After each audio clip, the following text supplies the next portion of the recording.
Gang, baby, I am on a mission. I am affiliated. I am affiliated. I am part of the gang, baby. I am on a mission. Mm, mm, mm.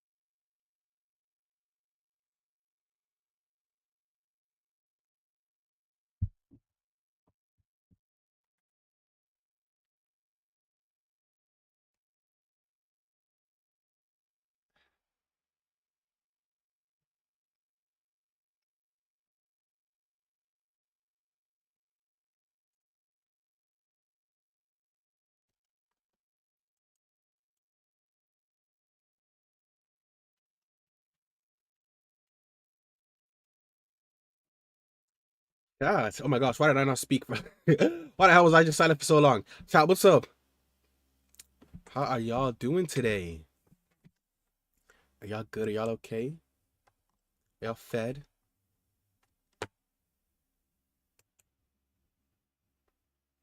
Y'all eat well? Death Step, what's good, my dog? Baby, I am on a mission. I am affiliated. I am part of the gang, baby. I am on a mission. It's good.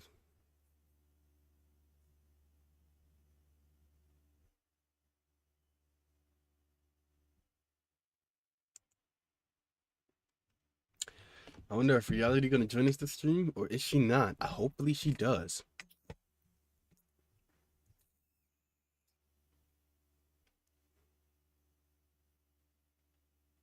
How you been, bro? You good today?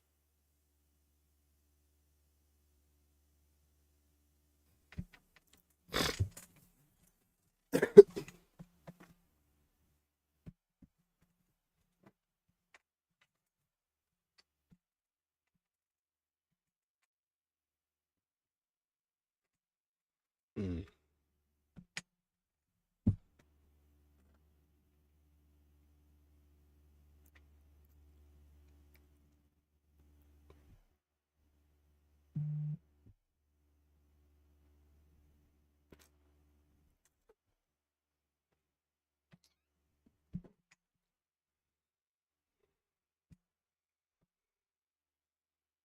The delay for yeah, I won't lie. How do you know how long the delay is?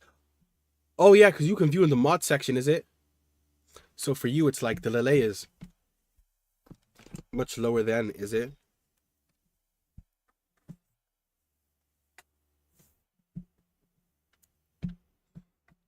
Let me check what it's like for me.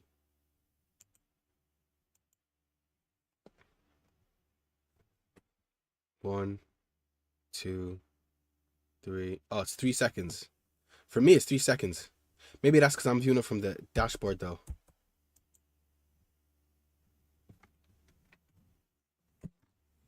I'm thinking, are we gonna play games today or just reactions?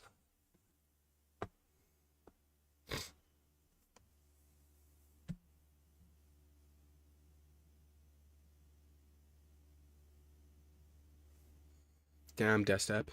Maybe unfortunately for today, you're gonna have to live with the delay, my homie. Who knows? Hopefully you don't. But who knows, Desktop? You might have to.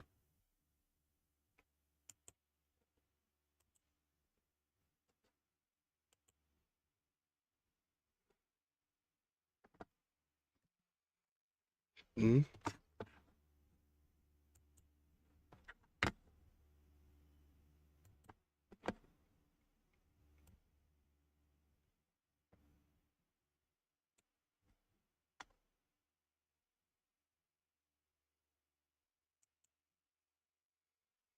I think the Spider-Man role might actually be cursed. Let me explain. Every actor who played Spider-Man broke the exact same rule, and only one of them got away with it. After meeting Kirsten Dunst on the set of Spider-Man 1, Tobey Maguire couldn't stop his dingling from tingling. They were told they weren't allowed to date, but, surprise to literally no one, they ended up dating for almost 2 years. And just like in the movie, their relationship didn't end well, just like my relationship. Then in 2012, Andrew Garfield and Emma Stone broke the same rule and dated for 5 years. But they also eventually broke up, and that's when the internet started calling it the Spider-Man Spider-Man curse. But Tom Holland, he might be the only one who escaped it. Tom and Zendaya also got Okay. in trouble for breaking the rule. They secretly started dating in 2017, made it public in 2021, and everyone thought they were doomed just like Tobey and Andrew. But nope, it's been 8 years, so Tom Holland might be the only Spider-Man who actually escaped the Parker luck. Let's just hope nothing bad happens to their relationship. And don't forget to like and subscribe.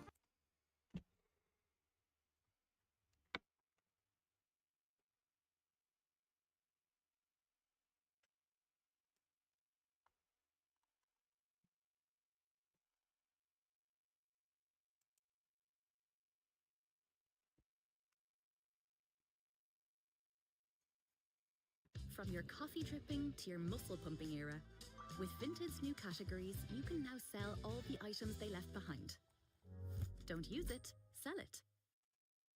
Dreams are my reality. For every Spider-Man actor the world fell in love with, there's another that fans couldn't stand. Starting with Shameik Moore. Let's When react Spider-Verse to some came videos. out, people were calling him the voice of a new generation. But over time, that love started to fade. And it wasn't because of his talent, it was because of him. Shameik's reputation took a sharp turn after a few comments online that fans just couldn't ignore. Some of his tweets about race, relationships, and personal opinions came off as arrogant or tone-deaf. Then came the Laura Harrier situation year, and that's when things blew up for online Wait, that fans what did he just say? couldn't ignore. Some of We have to work on our community before blaming everything on racism, please. 1, there is still black on black violence that needs to be addressed. And 2, if we know that the wrong white person could change our whole... If we know that the wrong white person could change our whole life with a false accusation.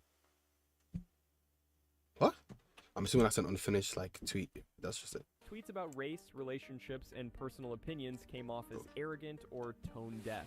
Then came the Laura Harrier situation year, and that's when things blew up for real. One day, out of nowhere, he posted a video of himself and Laura, yes, that Laura Harrier, the actress who played Liz Allen in Spider-Man Homecoming. The clip was old, but the way he posted it made it seem new, like something romantic was happening, except Laura was engaged. She wasted no time calling him out. In a now viral TikTok, she said the clip was from over a year ago, that she barely knew him, and that she'd already asked him, except Laura was engaged.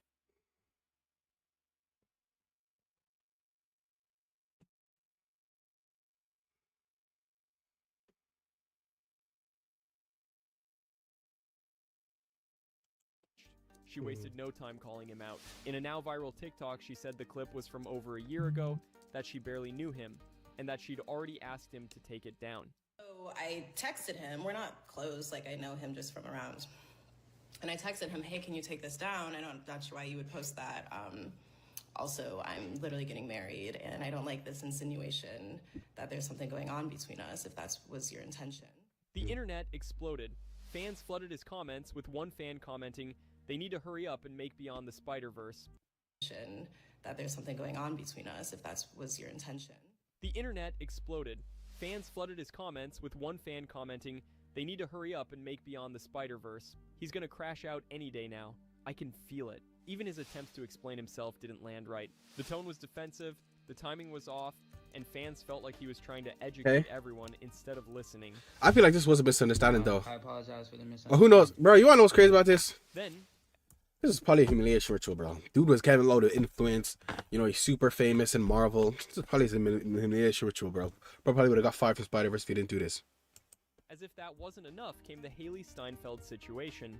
When news broke that Haley had quietly gotten married, fans noticed Shameik posting cryptic, emotional tweets around the same time. He said, "There is more people to meet, more opportunities to come, and more chances to try, live, learn, apply." And while his reputation slid, another Spider-Man actor was quietly doing the opposite, building his way back from hate to genuine admiration. Andrew Garfield's story is one of those rare Hollywood comebacks that feels completely earned. When The Amazing Spider-Man 2 dropped in 2014, fans weren't kind. They said he was too handsome, too confident, too cool to be Peter Parker. Most blamed him for the film's messy tone, even though it wasn't his fault. Behind the scenes, Andrew had been fighting for a darker, more emotional version of Spider-Man. He wanted to explore Peter's grief and loneliness, but Sony just wanted toys and crossovers. When he skipped a corporate event due to illness, Executives saw it as disrespect, and that was it. He got dropped without warning. Instead of firing back, he disappeared. No interviews, no drama, no bitterness. That quiet humility changed how people saw him. He focused on stage work, indie films, and kept his distance from Hollywood gossip. Over time, people realized he wasn't arrogant, he was just honest. Then No Way Home came around, and everything flipped. The moment he caught MJ, saving her the way he couldn't save Gwen, instantly became one of the most emotional moments in superhero history. Fans cried, cheered, and said, "I adore the look on Andrew's face when he saves MJ from falling. He redeemed himself for not being able to save Gwen and forgave himself in that moment." But it wasn't just on screen. Andrew's real-life interviews after the film made fans fall in love with him. He spoke about grief, mental health, and how losing his mother made him appreciate the role even more. You lost your mom. A couple of years ago, yeah. She got really sick. She really fought pancreatic cancer. Andrew has quietly used his platform to show support for humanitarian causes, including publicly voicing empathy for Palestinians and calling out the loss of innocent lives. What could be more important than that right now? Yeah, maybe the lives of, I don't know, Palestinians in Gaza right now. He didn't do it for attention, he did it because, like everything else he says, it came from compassion. While Andrew Garfield earned love through humility, Warden Wayne lost it through arrogance. He wasn't a studio Spider-Man, just a passionate fan who wanted to make something meaningful. His project, Spider-Man, Lotus, started as every fan's dream. A serious, emotional film about grief, guilt, and redemption. The trailer blew up instantly, with people saying, "This looks amazing, can't wait to see it," praising the cinematography and I wonder if Marvel's seen this. Fan project. Old screenshots leaked, messages where he used racist and homophobic slurs. They spread across Twitter in hours. Fans who donated money to support the film were disgusted. The same people who once called him an inspiration now called him a fraud. Instead of taking full accountability, his first responses came off defensive. He said the messages were from when he was younger, that he'd changed, but it didn't sound sincere. Even worse, some of the film's crew members got caught up in the fallout too, exposing behind-the-scenes drama, tension, and immaturity within the production. The fan community that had united behind Lotus suddenly wanted nothing to do with it. People deleted reaction videos, pulled funding, and distanced themselves overnight. Bro, that's what I be saying, bro. All that racism that them kids be doing, bro, that should be so dumb. Because we're even really racist. Like, that's the thing about a lot of these racist boys, is that they weren't even really racist. They were just trying to do dumb-ass shit and say dumb shit. Because I've never understood, what's the whole, like, stigma of white people saying nigga? Because you don't say that, because you want to know what it is, right? Why I think it's weird is because, like, whether it offends you or not, it's still weird. Because, like, for a black person to say nigga, black people say nigga, so it's like, that's something that it makes sense that could naturally ingrain in your vocabulary. Let's think about the whole thing of it being socially accepted for black people to say, but nobody else. It'll be naturally ingrained in your thing, right? For white people, right? If you're in a community that's saying that, though, that either just means your whole community was racist and you obviously adopted some, or two, you were just an anomaly, bro. You're really Miles Morales, like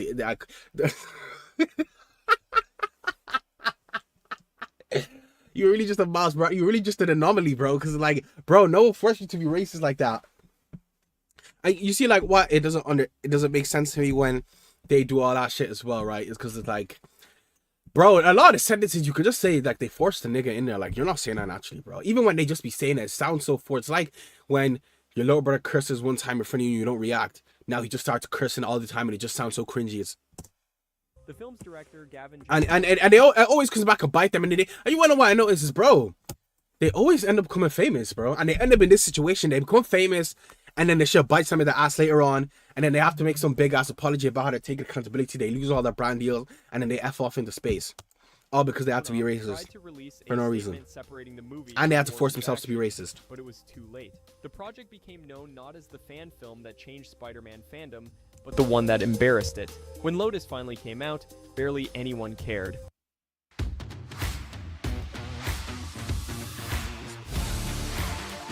Perfection.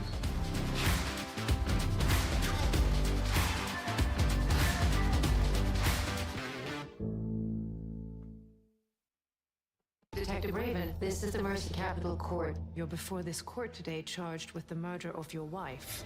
Oh my God. The comments were filled with jokes, criticism, and reminders of what had happened. For most viewers, it didn't matter how good the film looked. The story behind it had already ruined it. After the chaos of Warden Wayne, Tom Holland is like a breath of fresh air. He's the rare kind of celebrity who manages to stay grounded. Yo. Happened. For most viewers, it didn't matter how good the film looked. The story behind it had already ruined it. And nigga said anyone can wear the hood. After the chaos of Ward and Wayne, Tom Holland is like a breath of fresh air. He's the rare kind of celebrity who manages to stay grounded while living inside the biggest movie franchise on Earth. When Tom first got cast, people doubted him. Meh.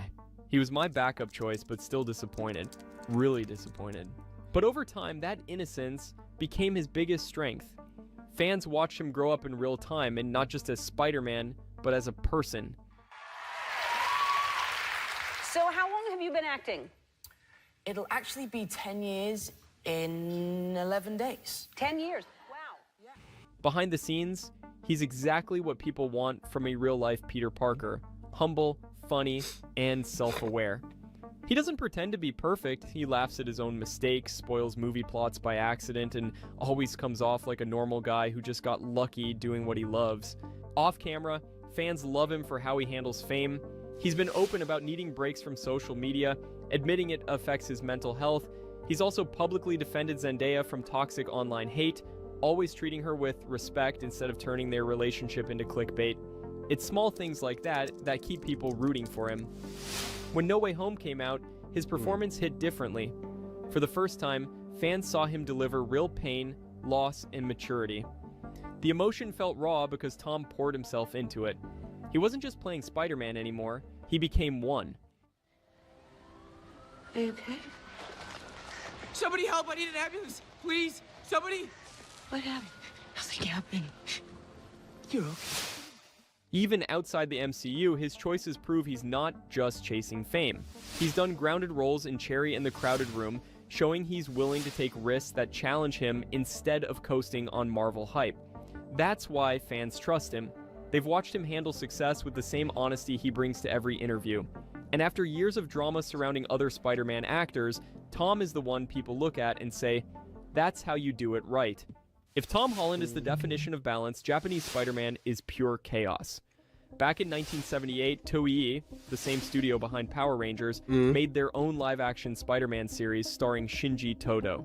It wasn't just a different version, it was something entirely new. In this show, Spider-Man wasn't a nerdy photographer or a high school student.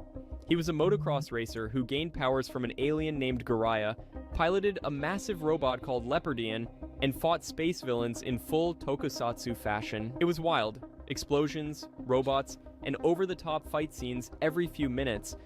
When American fans first discovered it years later, they didn't know what to make of it. To some, it was ridiculous and the exact opposite of what Spider-Man stood for. People called it bootleg Spider-Man, mocked the effects, and turned clips into memes. To others, it was a hidden gem, a creative spin that captured the same hero spirit just through Japan's unique lens.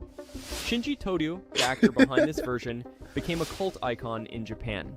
He played the role with pure sincerity, even though the script was insane by Western standards. But international fans didn't get that context. They just saw a weird parody, and for decades, the show was treated as a joke.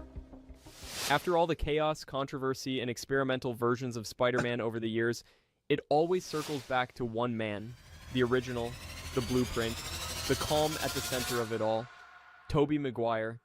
Tobey isn't loved for being loud or flashy, he's loved because he's real.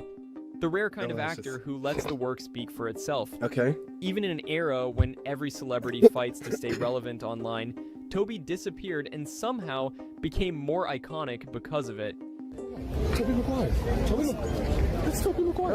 I'm dead ass. I swear to God. Yeah, please get a picture, Tobey, please. I'm so sorry, please. I have 3 days left. That was not Tobey Maguire. He's famously private, almost unreachable. No random live streams, no PR stunts, no chaos. Just a quiet life, a few poker stories, and a film legacy that never needed social media to survive. That mystery made him larger than life. Fans started treating him less like a celebrity and more like a myth, a reminder of when superhero movies still felt pure. In Hollywood, people describe him as serious, even stoic. He doesn't care about trends or validation, he just shows up, does the job, and leaves. And that's exactly what fans love about him. He's not trying to perform off-screen. He's just Tobey. Okay. When he finally came back in No Way Home, that calm energy made the moment unforgettable. He didn't try to steal the spotlight from the younger Spider-Men. He didn't need to. Just seeing him step through that portal made people in theaters scream, cry, and smile like kids again. It wasn't nostalgia, it was respect. And maybe that's why his legend lasted. Every new actor to wear the mask ends up being compared to him. Every reboot gets measured against his trilogy. He didn't chase fame. Unknown Fame found actors. him. Ooh, I would love to know unknown actors. Ooh, this is probably the type of videos we would watch on Theater Thursday, though, thinking about it. We have got to the point where literally anybody can build a fully working app without knowing how to code. This is Base 44. This is a first look at the current industry-leading AI. In 2026, when someone says Iron Man, you think of Robert Downey Jr. Spider-Man means Tom Holland. Superman, Thor, and The Flash, these characters are inseparable from the actors. But when these castings were announced, people didn't celebrate. They laughed. Some even went as far as to say that Hollywood had made a mistake. These are the unknown actors everyone questioned but became the best superheroes. Starting with Robert Downey Jr. Back in 2008, Robert Downey Jr. wasn't a household name in the way you might think. Sure, he'd been nominated for an Oscar in 1993 for playing Charlie Chaplin. But by 2006, when Marvel started looking for someone to play Tony Stark, Downey was better known for his drug problems than his acting talent. The late 90s and early 2000s had been brutal. Arrested multiple times for drug possession, cocaine, heroin, you name it. Sentenced to 3 years in prison in 1999. Fired from TV's Ally McBeal in 2001 after being found wandering the streets intoxicated. Studios wouldn't touch him. He was considered uninsurable, a liability nobody wanted to risk. And so when someone says, you know, I really wonder dude, reality if was maybe good. Go to rehab. Well, you're a wreck. You just lost your job and your wife left you. You might want to give it a shot. Even after getting sober in 2003, good, Downey bro? had to claw his way back with smaller roles in films like Kiss Kiss Bang Bang and Zodiac. When director Jon Favreau suggested Downey for Iron Man, Marvel executives said no, repeatedly. They wanted a safer choice. Someone like Sam Rockwell, Timothy Olyphant, or even Tom Cruise. Favreau had originally planned to cast a newcomer, believing the character mattered more than the star. But after meeting Downey, everything changed. It would turn out like this. We were just hoping that people would see that movie. Everybody was saying superhero movies are over, and Robert Downey was not necessarily I don't even know what link you're talking about. Favreau refused to back down. He fought for Downey, insisting he was the only choice. Marvel finally relented, offering Downey just $500,000 for the first film, a fraction of what A-list stars were making. But Favreau was right.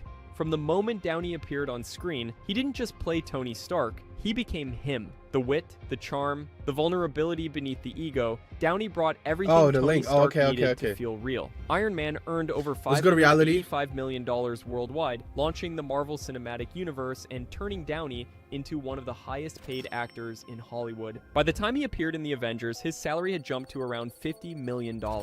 Critics hailed his performance. Roger Ebert wrote that it was Downey who powered the film's success. Audiences agreed. For the next decade, Downey anchored the MCU, appearing in 10 films and earning billions at the box office. His final appearance in Avengers Endgame became one of the most emotional moments in superhero cinema. I am Iron Man, the last sentence of Iron Man 1 and Endgame. What a full circle. This gentleman was born to play Tony Stark, and the way he looks is exactly the way I... While Downey proved that a troubled past could become the perfect foundation for a superhero, another casting showed how finding the right unknown actor means looking beyond the obvious choices. When James Gunn took over DC Studios in 2023, one of his biggest decisions was casting a new Superman. Henry Cavill was out. The role needed fresh blood, someone who embodied hope, kindness, and that classic Superman charm. Gunn wasn't looking for a household name. He was looking for someone who felt right, and he found him while watching a horror movie. David Corenswet had been working steadily but quietly. Juilliard trained, he'd appeared in Ryan Murphy's Netflix series, The Politician and Hollywood, earning praise for his work but never breaking through to mainstream recognition. In 2022, he appeared in T. West's horror film Pearl as the Projectionist, a small role that happened to catch Gunn's eye. It's a great movie, and I was watching it, and I saw a character, his name I think is just the Projectionist in the movie, and I'm like, that guy looks like he could possibly be Superman. At first, Gunn had a frontrunner in mind,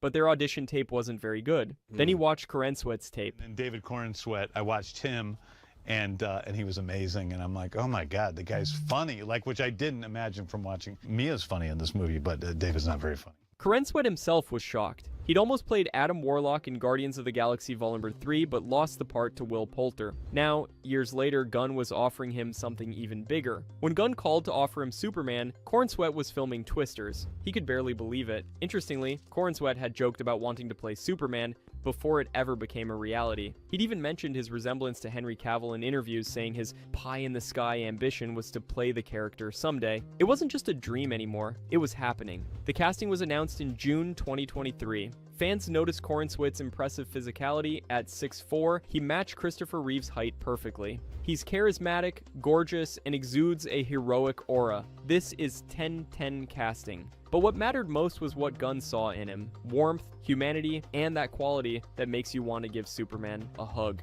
Filming began in early 2024, with Corenswet putting in the work to embody the character. The first look images released in May showed him in costume, looking every bit the classic Superman fans remembered from the comics. When Superman hit theaters in July 2025, critics Guys, what do you want to do after praised this? A game or performance, what? with some calling it potentially the best cinematic version of the character. After watching the movie, I think I can safely say that David is my favorite Superman so far. No disrespect to the ones that came before, they were all legendary in their own ways. But if Corenswet showed how directors can discover talent in unexpected places, Tom Holland proved that sometimes the best audition is the one that literally makes you do a backflip. When Marvel and Sony started searching for their new Spider-Man in 2015, they knew the stakes were high. This was the third reboot of the character in less than 15 years. Audiences had seen Tobey Maguire and Andrew Garfield wear the suit. Finding someone who felt fresh, young, and genuinely different was critical. 7,500 actors submitted audition tapes.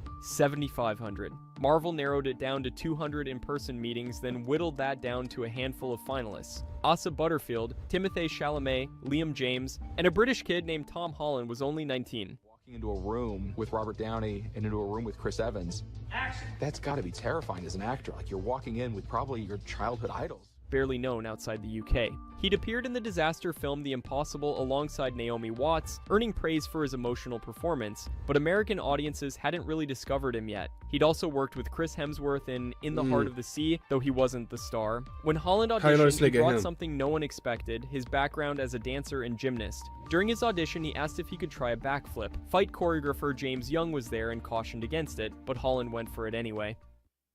I cannot believe Waves is giving away this plugin for free. This is way too good to be free. By the way, it's only free for 48 hours, so you better grab it quick.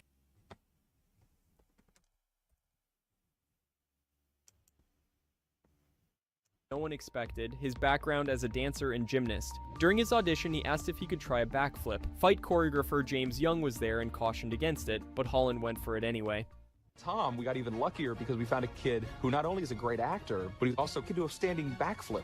There was something about him when he walked in, Young remembered. All you heard was jaws drop. I got goosebumps and tears in my eyes. This kid just came in and that's Peter Parker. There's no other way about it. Holland didn't just win over the directors. Robert Downey Jr., who screen tested with him, saw something special too. Marvel Studios president Kevin Feige and producer Amy Pascal were convinced. In June 2015, Holland signed a 6-picture deal with Marvel. He made his debut in Captain America.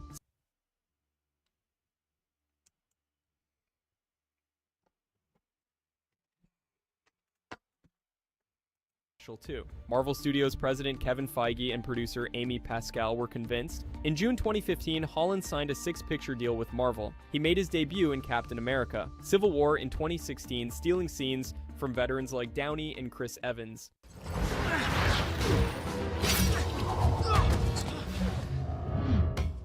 That thing does not obey the laws of physics at all. Look, kid, there's a lot going on here that you don't understand. Stark said you'd say that. His youthful energy and natural charm made him instantly likable. I love the camaraderie between the two of them, truly captured their respective characters. Then came Spider-Man Homecoming, which gave Holland his first solo film. Critics praised his performance, audiences loved him. He felt like the Peter Parker people had been waiting for. 3 solo films and multiple Avengers appearances later, Holland became the longest-running live-action Spider-Man actor. Spider-Man No Way Home, released in 2021, became one of the highest-grossing films of all time, earning over $1.9 billion worldwide. Are you leaving that step? Stan Lee, Spider-Man's creator, said Holland was the exact age and height he'd envisioned when he created the character. Fans agreed. Holland brought an earnestness and vulnerability that made Peter Parker feel real. He wasn't just which gave Holland his first solo film. Critics praised his performance, audiences loved him. He felt like the Peter Parker people had been waiting for. 3 solo films and multiple Avengers appearances later, Holland became the longest-running live-action Spider-Man actor. Spider-Man No Way Home, released in 2021, became one of the highest-grossing films of all time, earning over $1.9 billion worldwide. Stan Lee, Spider-Man's creator, said Holland was the exact age and height he'd envisioned when he created the character. Fans agreed. Holland brought an earnestness and vulnerability that made Peter Parker feel real. He wasn't just wearing the suit, he was living in it. Looking back, it's hard to imagine anyone else playing Spider-Man in the MCU. Maybe you're into that. Out of 7,500 hopefuls, the is reality still here? Who stuck the landing. And while Holland's gymnastics background helped him land Spider-Man, another unknown actor got her shot at Marvel through something far more unlikely: a WhatsApp message. When Marvel started searching for someone to play Kamala Khan in Ms. Marvel, they knew they needed someone special. Kamala was the first Muslim superhero to headline her own series, a Pakistani-American teenager from Jersey City who idolized Carol Danvers. The role required authenticity, energy, and someone who genuinely understood what it meant to be a Marvel fan. They found her through WhatsApp. So how did you find out about Ms. Marvel? WhatsApp. Is that real? Yeah.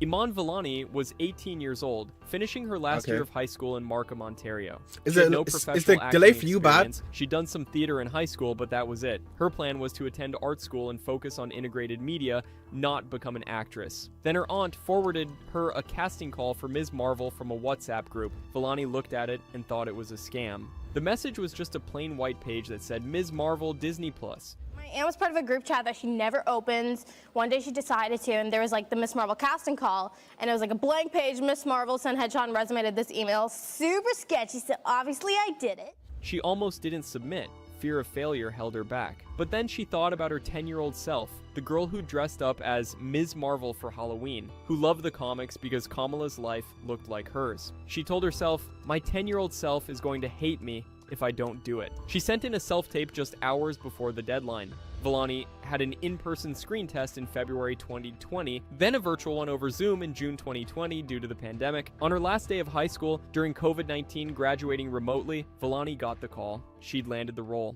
Unanimous decision. Oh my god. Perfect. I'm my phone right now. I can't comprehend this right now. Instead of starting art school, Vellani began filming Ms. Marvel. She brought everything the character needed: infectious enthusiasm, genuine love for the MCU, and a deep understanding of what it meant to be a young person navigating identity and culture while trying to fit in. Her performance felt effortless because, in many ways, she was playing a version of herself. When Ms. Marvel premiered on Disney Plus in June 2022, critics raved. The series earned a 98% approval rating on Rotten Tomatoes, with Vellani's supersized charisma cited as a standout element. Getting a role in Marvel is like a dream for every actor out there, and her being so young getting that role, yeah, I can feel her excitement in sleepless nights of goosebumps. She reprised the role in The Marvels in 2023, where she shared the screen with Brie Larson and held her own. Critics called her the best part of the film. What made Vellani's casting special was that she embodied the character in a way no established actor could. She was a fan, just like Kamala.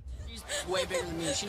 She knows everything under the sun about Marvel and the superheroes. I'm a big fan, but not as big as she is. Her journey mirrored the characters. She went from ordinary teenager to Marvel superhero, and audiences got to watch that transformation happen in real time. While Vellani's casting proved that unknowns could bring authenticity to smaller heroes, another casting showed that even Marvel's biggest gods need someone nobody expected. In 2009, Marvel Studios was gearing up to introduce Thor to the big screen. This wasn't just another superhero, this was a Norse god, a character who could easily come across as ridiculous if the casting wasn't perfect. They needed someone physically imposing, charismatic, and capable of balancing drama with humor. Names circulated. Daniel Craig reportedly turned down the role. Kevin McKidd from Rome was considered. Even WWE wrestler Triple H auditioned. But Marvel wanted someone fresh, someone who could grow with the character. They started testing unknowns. Chris Hemsworth was one of them. The 25-year-old Australian had spent years on the soap opera Home and Away, the same show that launched Heath Ledger's career. His biggest American role at the time was a brief appearance as Captain Kirk's father in J.J. Abrams' Star Trek, on screen for maybe 10 minutes. Hemsworth read for Thor early in the process. He thought he nailed it, then he never heard back. I auditioned for Thor many years ago, probably 11, 12 years ago, and I didn't get a call back. Okay. Okay, guys, I'm gonna clap You guys tell me when you see the clap, since I want to see how bad your delay is. Okay? Clap.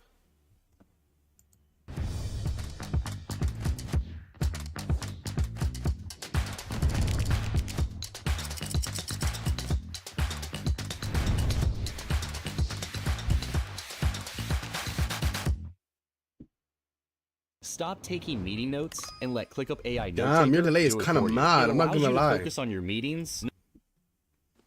I think my audition sucked. I think that was the response I got. And then my younger brother auditioned, and he got very close. He got down to the last 5 people. Chris was filming Cabin in the Woods with Joss Whedon and Drew Goddard when he learned his brother was a top contender. But casting directors weren't happy with any of the finalists. They weren't finding the right Thor. Chris auditioned again, this time with his mother reading Anthony Hopkins' lines in a hotel room in Vancouver. In May 2009, Marvel announced Chris Hemsworth as Thor. When Thor hit theaters in 2011, Hemsworth brought physicality, charm, and unexpected comedic timing to the role.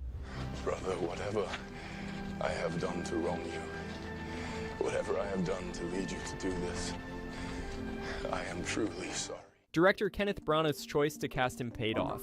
Hemsworth went on to play Thor in multiple films, with 2017's Thor, Ragnarok reinventing the character entirely and earning over $850 million worldwide. By 2022, Hemsworth had appeared as Thor 7 times. He'd become one of the MCU's most beloved characters, with fans praising his evolution from arrogant prince to selfless hero. None of it would have happened if Marvel hadn't given an unknown Australian actor a second chance. And while Hemsworth proved that unknowns could anchor blockbuster movies, another casting showed that sometimes the best superhero comes from musical theater. When the CW started developing a Flash spin-off from Arrow in 2013, they needed someone to play Barry Allen. This wasn't a major theatrical release, it was a TV show on a network known for teen dramas. But the character mattered. The Flash was one of DC's most iconic heroes, and getting him right was critical. Grant Gustin wasn't on anyone's radar. At 23, he was best known for playing Sebastian Smythe, a scheming character on Glee. Before that, he toured the country performing as Baby John in the Broadway revival of West Side Story. He had some TV credits, guest spots on CSI Miami and 90210, but nothing that screamed superhero. So I got a shout out on Family Guy recently. Family Guy shout out. That is respect. That's respect. It was kind of a moment where like 5 different friends texted me and were like, this is the moment that you've made it. You're now famous. When Gustin heard about the Flash audition, he didn't even want to go. Again, I was like 23 and looked like I was 19 maybe, and I didn't want to go to the audition at all because I thought it was so irrational to think that I could book. Barry Allen in the comics was big, buff, and blonde. Gustin was lean, dark-haired, and looked younger than his age. He didn't fit the description at all. He's big and buff and blonde in the comics, Gustin said. I was just like, why are they even seeing me? I had imposter syndrome about even going to that audition, but he went anyway. And somehow, it worked. Producers Greg Berlanti and Andrew Kreisberg saw something in Gustin that matched what they wanted for Barry Allen. Not the comic book version, but their version. We kind of knew he was Barry, and not because he looked obviously like Barry from the comic book, because he kind of didn't, not because he felt old enough as the part we sort of were imagining in our head, because he kind of wasn't. They wanted someone who felt like an ordinary guy, someone audiences could relate to. Gustin had that quality. He was charming, vulnerable, and had the kind of earnestness that made Barry feel real. In September 2013, the CW announced Gustin would play Barry Allen in 3 episodes of Arrow, with the final episode serving as a backdoor pilot for a potential Flash series. Plans changed. Oh, well, I'm kind of over this video. Reality, I'm confused. Do you want to go on and play a game or end stream right here since your delay is so bad? Which one do you want to do?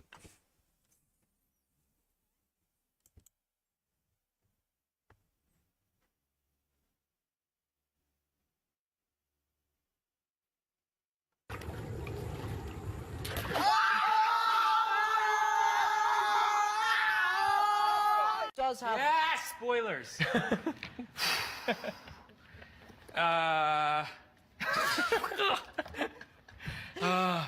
Somebody get.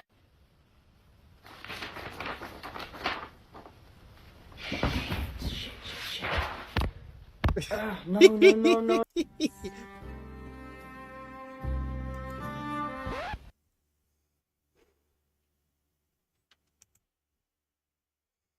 I'm tired too, so left on stream for today. Yeah, I was thinking the same. Yeah, because Tuesday I don't have anything that's gonna make me have to do it later. So that's a good little reaction stream. Oh, it's already 40 minutes. That was crazy long. I don't know how the hell that was that long. But yeah, that was it for today. Thank you for showing up, Ali. I appreciate you. And yeah, see you next time on the next episode of LSZ Kai.